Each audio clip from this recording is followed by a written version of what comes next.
दोस्तों नमस्कार। भले ही पहलगाम आतंकी हमले पर सर्वदलीय बैठक में किसी भी जवाबी कार्रवाई के लिए नरेंद्र मोदी सरकार को विपक्ष के समर्थन के बीच अब परस्पर आरोप प्रत्यारोप की दलगत राजनीति शुरू हो गई हो, लेकिन कश्मीर ने पाकिस्तान को दो टूक जवाब दे दिया है कि उसे आतंकवाद नहीं चाहिए। इस जवाब की गूंज सीमा पार के षड्यंत्रकारियों समेत पूरी दुनिया ने सुनी होगी। पहलगाम आतंकी हमले पर सीमावर्ती संवेदनशील जम्मू कश्मीर में मुखर हुए इस समर्थन को हमें पाक प्रायोजित आतंकवाद के खिलाफ संघर्ष में महत्वपूर्ण हथियार बनना चाहिए।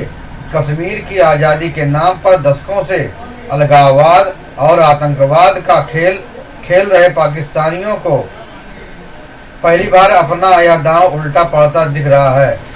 बैसरन घाटी में पर्यटकों को धार्मिक पहचान पूछकर मारने के पीछे पाक परस्त आतंकवादियों की साजिश भारत में सांप्रदायिक भावनाएं भड़काने की भी थी, लेकिन न सिर्फ वहां कश्मीरी मुसलमान ही हिंदू पर्यटकों के बचाव के लिए आगे आए, बल्कि कश्मीरी छात्रों से दुर्व्यवहार की छिटपुट दुखद घटनाओं के अलावा शेष देश ने भी बेहद संयमित और परिपक्व व्यवहार का परिचय दिया है।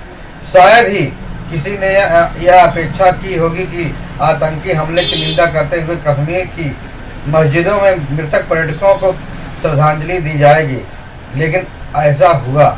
दशकों से सीमा पार प्रायोजित आतंक झेल रहे कश्मीर में पहली बार आतंक का ऐसा मुखर विरोध दिखा कि कश्मीरियों ने बाकायदा कैंडल मार्च निकाले।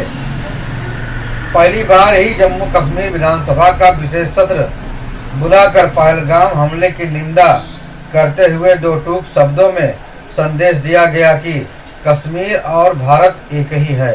दरअसल सुरक्षा संबंधी बैठकों में मुख्यमंत्री उमर अब्दुल्ला को बुलाया तक नहीं जाता, फिर भी उन्होंने विधानसभा में कहा कि मेजबान के नाते पर्यटकों की सुरक्षा मेरी जिम्मेदारी थी।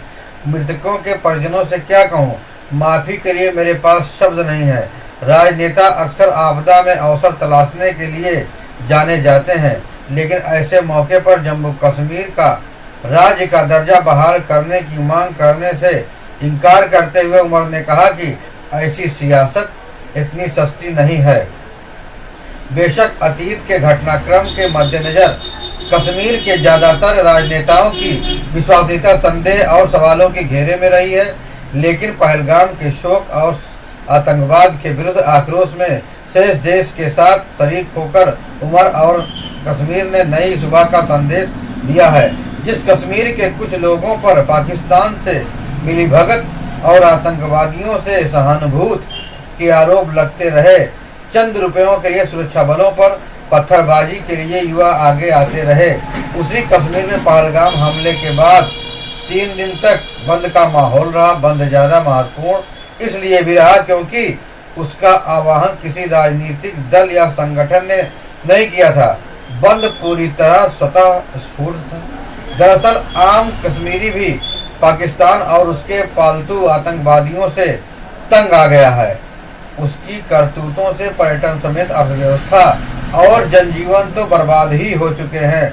धरती का स्वर्ग कहे जाने वाले कश्मीर और कश्मीरियों की छवि भी खराब हुई है। पंजाब का अनुभव भी बताता है कि स्थानीय जन समर्थन और सहयोग के बिना अलगाववाद और आतंकवाद को समाप्त नहीं किया जा सकता।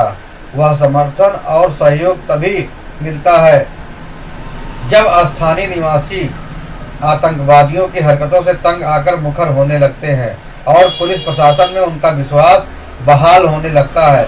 पंजाब से आतंकवाद को नेस्तनाबूद करने में तत्कालीन पुलिस प्रशासन ने भी जनता का विश्वास हासिल करते हुए बड़ी भूमिका निभाई थी।